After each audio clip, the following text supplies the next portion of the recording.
নমস্কার বন্ধুরা, শিউলির রান্নাঘরে স্বাগতম। আজ আমি বানাবো আদা রসুন ছাড়া সর্ষে পোস্ত দিয়ে ঢ্যাঁড়সের রেসিপি। এটা নিরামিষের মধ্যে দারুণ লাগে খেতে।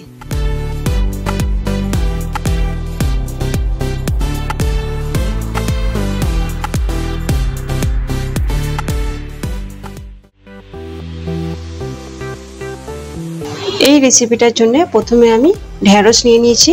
এই 300 গ্রামের মতো ঢ্যাঁড়স রয়েছে, ভালো করে ধুয়ে নিয়েছি। এবার এই ঢ্যাঁড়সের এই মুখটা আর পিছন দিকটা বাদ দিতে হবে, আর কিছু করতে হবে না। যারা ঢ্যাঁড়স পছন্দ করেন আর যারা করেন না, অবশ্যই এটাকে বানাবেন। খুবই ভালো লাগে খেতে আর খুবই টেস্টি। আর ঘরে যেসব মশলা থাকে সেই দিয়ে আজ আমি বানিয়ে দেখাবো। ঢ্যাঁড়সগুলো আমার সব এইভাবে কাটা হয়ে গেছে। এবার একটা পেস্ট বানিয়ে নেব। এতে দিয়ে দেব 2 চামচ পোস্ত, 2 চামচ সর্ষে, কয়েকটা কাঁচা লঙ্কা আর কাজু বাদাম।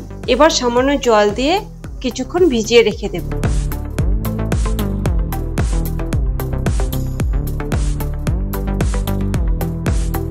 তারপর এটাকে মিক্সারে বা শিলে বেটে নিতে হবে। এবার এতে সামান্য জল ছিটিয়ে দেব আর কিছু মশলা মাখিয়ে নেব। প্রথমে দিয়ে দেব গোটা জিরে, স্বাদ মতো লবণ, হলুদ গুঁড়ো, কাশ্মীরি লাল লঙ্কার গুঁড়ো আর দেব 2 চামচের মতো বেসন।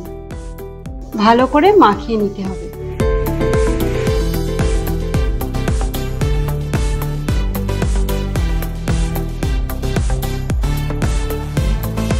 ভালো করে মাখিয়ে নিয়েছি।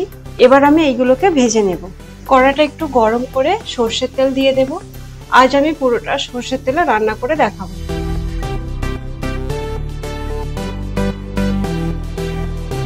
কড়ার তেল গরম হয়ে গেছে। এবার ঢ্যাঁড়সগুলো ভেজে নেব। একবারে ভাজবো না,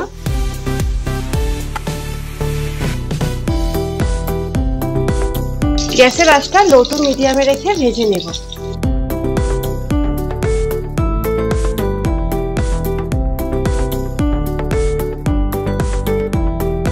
এক পিঠ ভাজা হয়ে গেছে। এবার উল্টে দিয়ে অন্য পিঠটা ভালো করে ভেজে নেব।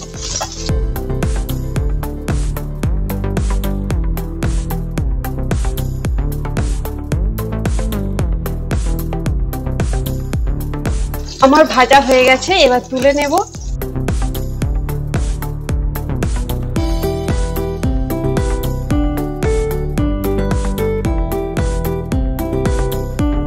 বাকি ঢ্যাঁড়সগুলো আমি এইভাবে ভেজে নেব।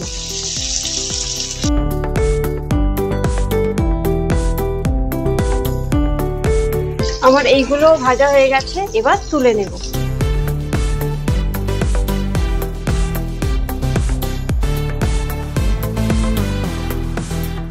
এবার এই তেলেতে দিয়ে দেব কালো জিরে, টমেটো কুচি, লবণ দিয়ে টমেটোটাকে ভালো করে ভেজে নেব। এই লবণ দেওয়ার কারণে টমেটোটা তাড়াতাড়ি সেদ্ধ হয়ে যাবে।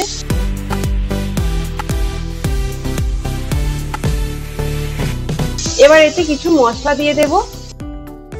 হলুদ গুঁড়ো, কাশ্মীরি লাল লঙ্কার গুঁড়ো, আর কোনো মশলাই লাগবে না। এবার এটাকে ভালো করে কষে নিতে হবে।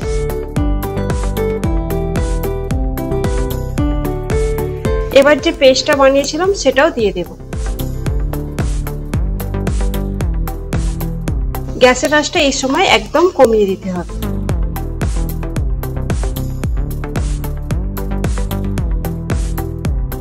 গ্যাসের আঁচটা কম রেখেই ভালো করে এটাকে ভেজে নিতে হবে।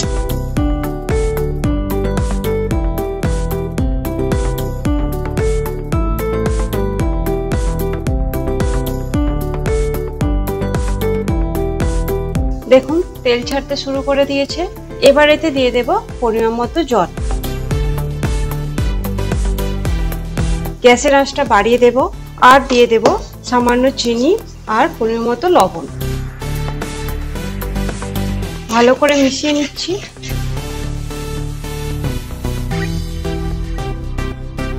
আরো একটু জল দিয়ে দেব। এবার ঢাকনা দিয়ে গ্যাসের আঁচটা লো টু মিডিয়ামে রেখে কিছুক্ষণ ফুটিয়ে নেব।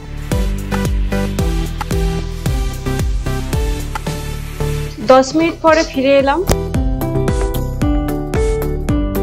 দেখুন গ্রেভিটা কত সুন্দর দেখতে লাগছে।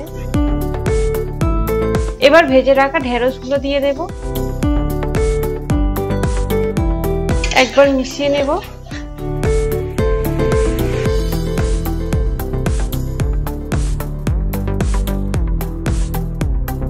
এবার আরো কিছুক্ষণ ফুটিয়ে নিতে হবে।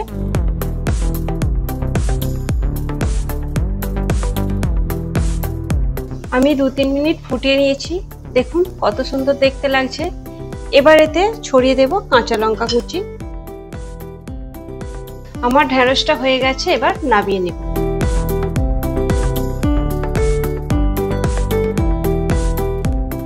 এইভাবে একবার অবশ্যই বাড়িতে বানিয়ে দেখবেন, এটা খেতে খুবই ভালো হয়।